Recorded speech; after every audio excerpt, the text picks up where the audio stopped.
Okay, welcome to the 2024 annual Southbridge Forest HOA meeting.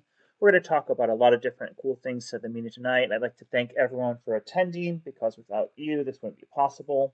So we're going to go ahead and get started this meeting. We have 3 out of 3 board members present, but we only have, let's say, 10 residents. That doesn't meet quorum, but that's okay because most of our business decisions are made via online voting, which takes place after the meeting.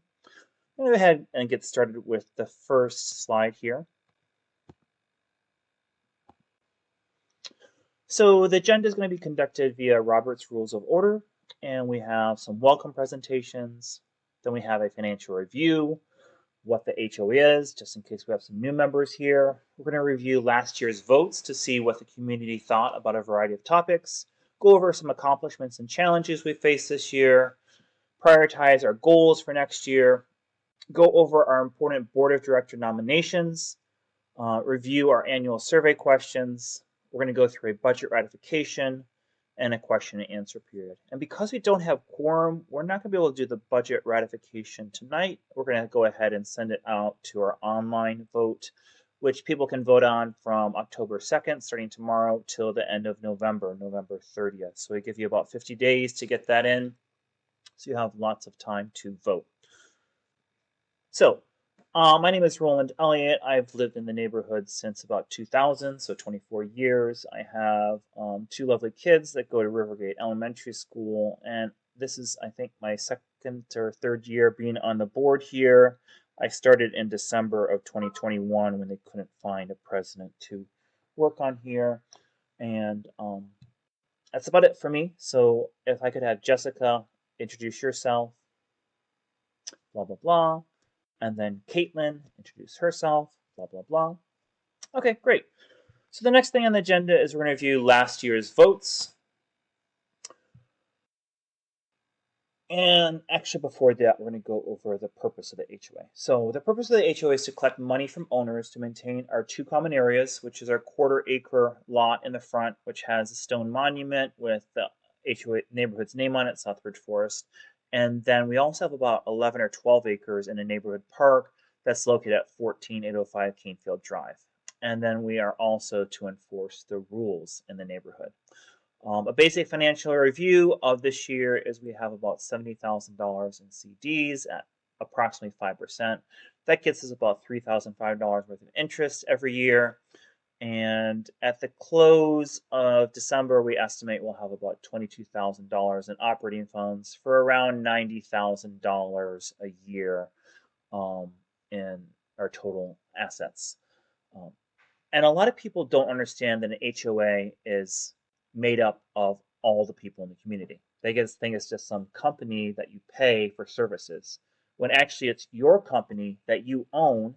It's a real estate investment company, and you own a piece of the park. It's about the size of your backyard if we split it up into 154 pieces, okay? Your neighbors are your business partners. So whether you like your neighbors or hate your neighbors, you have to work together with them to make financial decisions on your real estate investment. If the HOA gets sued for millions because someone gets hurt in the park, then the insurance would hopefully pay for that. But if the insurance doesn't, then the owners pay the bill. So insurance is very important, and voting is very important. Next, we're going to go over our accomplishments.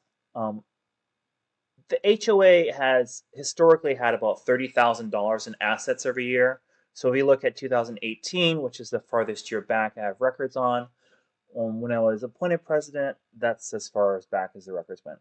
I'm not sure what happened to the records between 1996 and 2018, but I don't know where they're at. So in 2018, we had $29,000. 2019, we had $27,000. It's gone up steadily. In 2021, we had $38,000. That's when I started to be on the board. In 2022, it went up to about $70,000. And at the end of this year, we expect about $84,000. So that's with a $14,000 less income because we reduced the payments from 2 $90 payments a year or $180 per year to 1 $90 payment. So even with the dues going down 50%, we still have about 3 times the amount of money we had in 2018. It's probably good because inflation has kicked up a lot and everything seems to be about 50% more expensive. But even with inflation, we have double the amount of money approximately. For 2025, we're projected to have about $129,000 in our bank accounts, which is about $100,000 more than we did in 2018. So we're making very good progress on our finances here. And that has largely been due to things that the community has voted on to reduce our expenses, mainly getting rid of a management company and switching to a financial management only company, and then getting rid of that company and switching to a new financial management company called HOA Messenger this year. They're unique because they only do your monthly finances when you ask them. So it's $400 a month to do that, and we really only need it done maybe once, possibly twice a year, which saves a lot of money. And that's what I just talked about on this next page of accomplishments, switching to HOA Messenger. We have a lot of money from CDs, so we invested that. We get about $3,500 in interest every year. We took over the closing documents, for the documents that people pay for when they move out of the HOA. So it's basically their closing statement. They get sent to the lawyer and stuff like that. That's profit that you typically lose with a management company. If you have a management company, they do that paperwork, and it's like 5 minutes. You basically send out a statement to the lawyer and mail out the CC&Rs and bylaws to the new residents. So that's profit that we make. Dues reduced a lot from $180 to $90 this year. Lawn care, we switched from using a company called Bird to Ace Property Services. They're about $2,000 versus $10,000. That's basically gone down a lot over the last year and a half.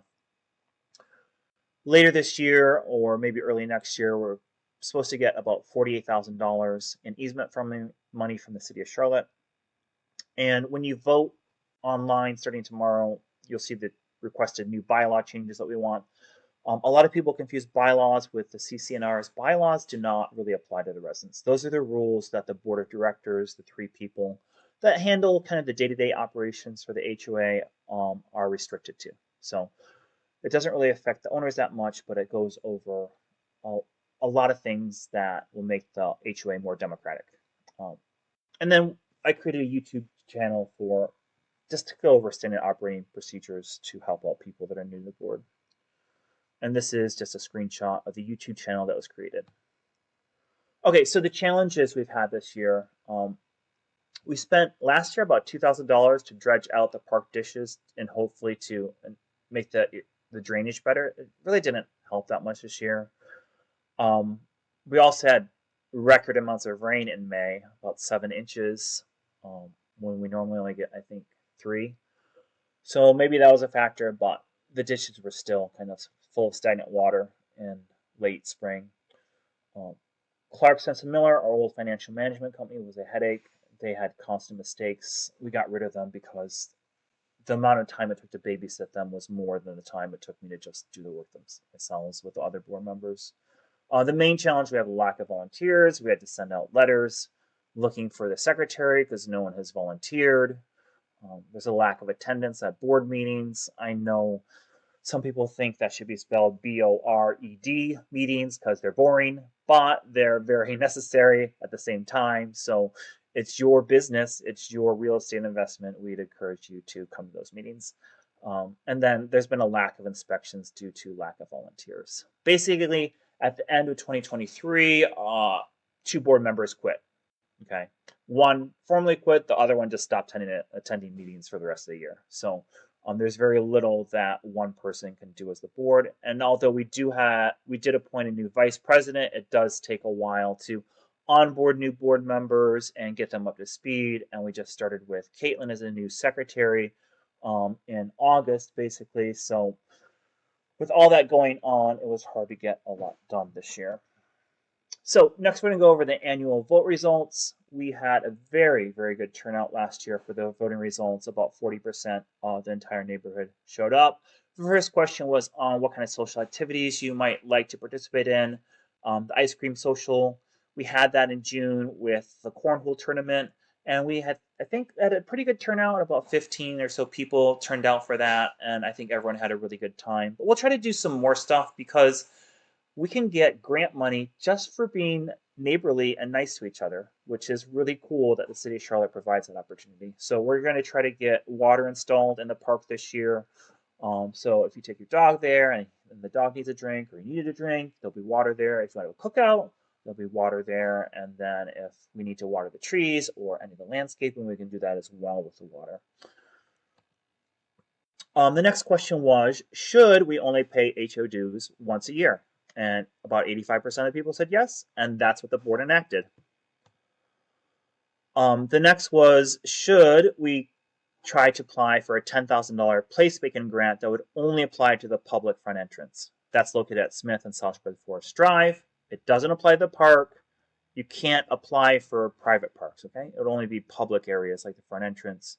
And in this survey, we had about 35% say add a pergola, and then about 70% say add a picnic table, and then there was 4 or 5 people that had some little bit different ideas, and then 40% said that you don't need to do anything. Okay, so about 50% said we should do something, so that was kind of the majority there. And then the next question, should we reduce HOA dues from $180 to only what is needed to pay for yearly expenses, which is $90 annually? And 68% people said yes, and that's exactly what the board did. Next question is, how should the HOA conduct violations? If you look at this pie chart, there's a red section. It's about 43% said that they should be complaint driven. Okay, so basically an owner report the violations for free through our website, votesbf.com. And then about another 8% said that it should be none of the above. Violations should not be enforced. Okay, so if you add those two together, it's a little over 50%, I think 50.8% exactly. So the majority feel that you should basically have it either complaint driven or none of above. Okay, and then we had about a 36% say that it's a combination of inspection and complaint driven, up to the board's discretion. And then we had 12.7% say it should be monthly drive-through. Okay, so we did exactly what the majority voted for. We made it complaint driven this year, and then people reported through the website to do that. Okay, and then the next question is, what should we do with the late violation fines every year? And the majority, 54%, said to put in our savings. That's exactly what the board did. You notice a trend here? The board is doing what the majority decides on or votes on, right? Okay, should there be a maximum fine amount, a cap on continuing violations? So, for example, if someone's left their trash can out or their car parked in the grass and it's getting a $25 a day fine. Okay, so the majority, 55%, said yes, the cap should be $100. And then about 10% said yes, the cap should be $300. And then a minority said it should be either $600 or $900. Or some that were very hawkish said no, the fine should escalate unlimited until the matter is resolved. So the board took the majority view, and we wanted to make it so it was about 2/3. So about 2/3 would have been the combination of the $100 cap and the $300 cap. And so we said 2/3, approximately, the neighborhood wanted to be $300 cap, and that's what the board did. Capped it at $300. Okay. Should our HOA consider being self-managed? 63% said yes, and that's exactly what the board wound up doing. We're not technically self-managed. We can still, the financial management company still does our finances. It's just that we don't pay them 12 times a year. We only pay them 1 time a year, which saves us about $4,000. In general, what should be done with excess money that's not used at the end of the year? 57% said it should be given back to the owners and used to decrease future dues. Next question, should board terms be reduced from 3 years to something shorter? And almost 50% said it should be reduced to 2 years. About another quarter said it should stay at 3 years, and another quarter said it should be 1 year. So we listened to the largest one. It wasn't a majority, but it's pretty close, 49%. And we're proposing in the new bylaws that the board term be reduced to 2 years. They'll get more fresh people, more fresh blood onto the board more often. So I think that's good all around. Okay, so we have a chronic shortage of volunteers, was the next start of the next question. Should our bylaws change so that the board members be paid? Okay, and then 40% said the board members should be paid $20 to $40 a meeting, and then another 19% said that they should pay $40 to $60 a meeting. So if you add those two together, those two categories, they kind of meet around $40 per year. So about 60% said that the board should be paid $40 per meeting. The board has not acted on that yet. Should the grassy area north of the dock be converted to a wildflower meadow to save money on mowing? 70% said yes on that, and that's exactly what we're doing. Should a native fruit tree orchard be planted in the park? If you add up the two yeses, the 44% that said yes and the 20% that said, 44% that said yes if you can find a grant, and the 20% that said yes, do it anyway, no matter what, you have about 65% saying this should be done, and that's what the board is working on doing. Projects like this and the 200 trees that were planted by Tree Charlotte have allowed the landscaping bill to go from $10,000 to about $2,000. So they've had a pretty significant effect. If you take $8,000 and divide it by 150 homes, this is rounded up to 9,000 by 150. That's $60 per year that these things are saving you. Okay. Should the HOA offer a $50 gift card and welcome package? I was a little surprised by these results. 41% said no. I thought our neighborhood was a little more generous than that, but that's what people voted for. That was the majority. It depends on how you look at it. If you add the yes if they attend a meeting, yes only if they give their email, then that's more like 45% said yes. So I guess the majority was yes. Actually, pretty much, I need to remember this. The majority said yes. About 60% said yes. 40% said no. Okay. We have not enacted this yet. Okay. On a scale of 1 to 5, with 5 being the highest, is their HOA heading in the right direction? So if you add the strongly agree and agree, you get 25 plus 35. About 60% said yes. 30% said, I don't know, they're in the middle, and then about 9% said no, that's fine, we're not going to please everyone, but we try to, looks like we're heading in the right direction with most people. Next is, does the HOA communicate well? If you add the 30 and 44% together, you get about 75% there. And then we still have a few people saying we do not communicate well, about 8%, and then about 70% that say, I don't know. Okay, so the takeaway from all of these votes is that voting matters, right? Most of these slides, the board has implemented what the majority wants. So we're going to have the opportunity to, again, decide on how your money is spent this upcoming year by doing the ballot online. The social activities that people voted for were implemented.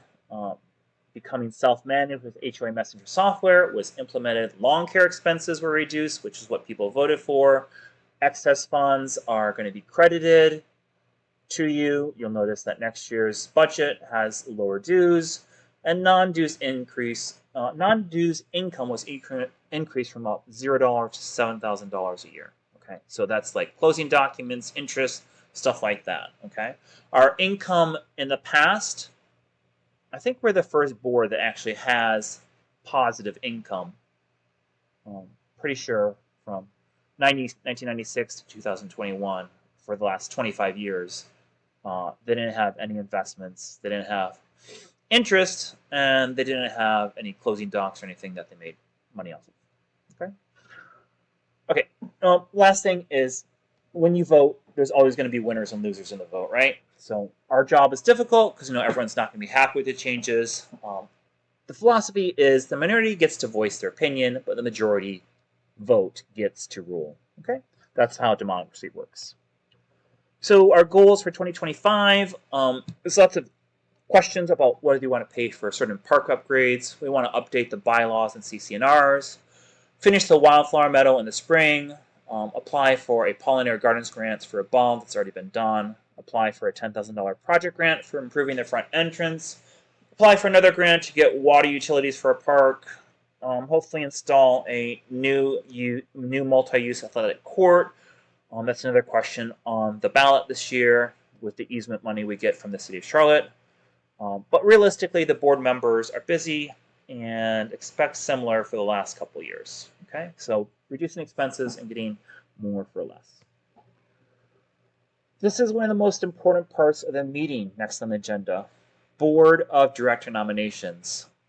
If you don't have volunteers, then you don't really have an HOA. It's that simple. Okay. So the volunteer directors currently serve for 3-year terms, offset for 1 year. Okay. So there is 1 seat open every year. If no one's nominated, the board will decide or appoint someone to the seat. The president's seat is up for vote. No, it isn't. The secretary's seat is up for vote. I need to fix that in the agenda. Okay, so you need to be able to use emails, attend the 4 quarterly board meetings, and the 1 annual meeting. They're always on the first Tuesday of the month. I'm going to ask for nominations from the floor at this time. Okay, since this is just a dry test through, obviously there's not going to be any nominations. I'm the only one at this meeting. But there are a couple people that have put their names down to be nominations on the online ballot. Michael and Diane, I forget their last names at the moment. So please go and vote for them, okay? And then there's lots of other important stuff that affects money in your pocket. I mean, like up to $400 worth of money in your pocket or out of your pocket, okay? The city of Charlotte's going to give us a approximately $60,000 easement. After taxes, there'll be about $48,000. So what do you want done with that money? Do you want to use it to set up a multi-use athletic court in the park? Do you want to get a refund check that's going to be about $300 to $400 with it? Do you want to do something else? Let us know by completing a ballot. Now, a lot of questions are probably coming up about how did we get in such a good financial position? And we've got in a good financial position just by implementing all the things you guys have voted for the last few years, okay? But we also have to look at the future and see what our upcoming expenses are. So this is called a reserve study. It tells us how much we need to save in order to meet our upcoming expenses. The roof and the playground are our major 2 expenses. If we just look at those 2 major expenses, they're both pretty new, okay? I think the roof was replaced in 2022, and the playground, I think, 2021. The replacement cost is about $3,400 for both of those items. And if we have a starting reserve balance of $70,000, then this spreadsheet said we're 1,364% funded. Okay. In 20 years, you can see that would be 400% funded. So even looking out way into the future, we are very well funded. Okay. The next thing that you guys need to vote on is the operating budget. Okay, we have the income on this slide shows we have about $9,180 in income every year. Okay, so that's what we anticipate for next year, and the budget we made match that income. So the budget is $9,180. How is that broken up?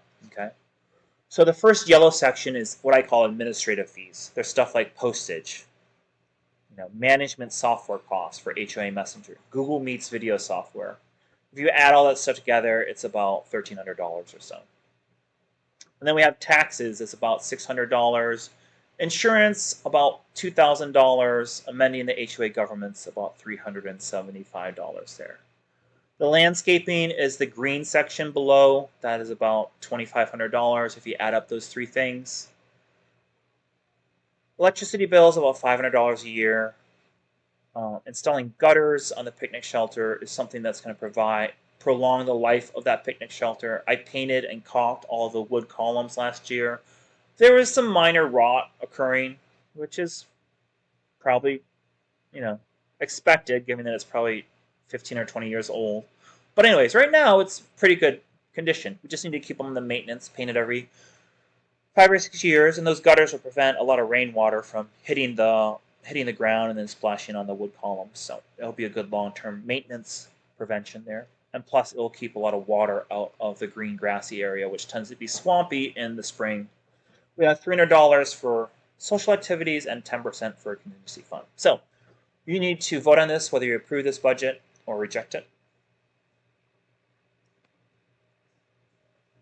Just to show how well we are doing financially, if you took off everything and just had the bare bone expenses, and we had a decent year with selling homes, okay? So instead of selling 4 or 5 homes, we had closer to 10 or 11 or 12, then the amount of income that we have, even without any money from people sending in dues, would match the amount of expenses we had. Basically, we would be financially independent without having to pay dues. Okay, so pretty exciting that they were this well off financially. Okay. Oh my gosh, this meeting is getting long. It's 25 minutes, and we've gotten to the most important part, which is updating the bylaws and making them more democratic. Okay, so we want to update the bylaws in these 10 major ways. Voting rights. Because we've had really good success with online voting, we want to make that the de facto type of voting that occurs. Give you 50 days to vote every time and make that a rule so that future boards don't say what past boards have said, which has been something along the lines of people don't show up, they don't care, so since we're not getting any input from the people, we're going to make all the decisions ourselves, like a little dictatorship. You know, maybe that's a little bit harsh, but that's how I viewed it. People do care, you just have to make it convenient enough for them to vote. So that's what that rule is doing, okay? Quorum is going to be changed from 1/3 to 1/10 so the board doesn't decide issues by default. What would happen in the past before this board is people wouldn't vote, they didn't get quorum, and so how were decisions made? By the 3 board members. Number of directors changed from 3 to 5 so more people can help out. Not sure if that's going to really make a big difference because we can barely get 3 volunteer directors right now, but it's a step in the right direction. People can nominate themselves to the board via email. Technically, you have to be nominated at the meeting or by the board according to the current rules, but we're going to make it so you can self-nominate. Terms of office change from 3 to 2 years. There's a minimum of 4 public board meetings a year. According to the old rules, the meetings don't even have to be public. They don't even have to publish the meeting minutes, according to North Carolina law. Okay, so we're going to change that so they have to be public, and they have to be the minutes have to be distributed. Okay, because North Carolina law says that you have to have public open meetings on a regular basis, but on a regular basis is vague. Okay, that could be interpreted as once a year. Okay. Another requirement is the HOA has to have a website. It's 2024. Okay. People expect companies, corporations to have a website. Okay. There's no requirement in the bylaws that we have a website. And then we're going to update our bylaws to follow the latest North Carolina Plan and Community Act, which was basically all the HOAs around us follow. Okay. And then an article stating how the bylaws can be amended was added, because right now there is no article on how the bylaws can be amended, and we have to go by the nonprofit law, which is 55A. So at this time, I'm going to open up the floor to discussion and topics and questions. Okay. A reminder that topics are limited to HOA issues only. Lennar, City of Charlotte, those are off topic. We're not going to discuss those. If you want something changed, you'll be asked to volunteer to head up that committee because, like I said, we only have 3 board members, and it's enough work just doing the day-to-day stuff. So if you have a great idea, awesome. We invite you to be part of the solution by volunteering for that. Okay. People will be given up to 3 minutes to speak. And more important, you need to vote. Okay. You just can't come here and say you want this and then forget to vote, because voting is what the board bases its decisions on. Okay. A lot of people go to Facebook and they talk about stuff, having community, great. But I can tell you from looking at Facebook posts and looking at voting results, they're often very different. Okay. And then a reminder, if you're a new resident, you can get a $50 gift card for attending annual or board meetings held quarterly the first Tuesday of the month. And that's to increase participation at our meetings. So I'm going to open up the floor to any questions. Thank you for attending. Good night. That was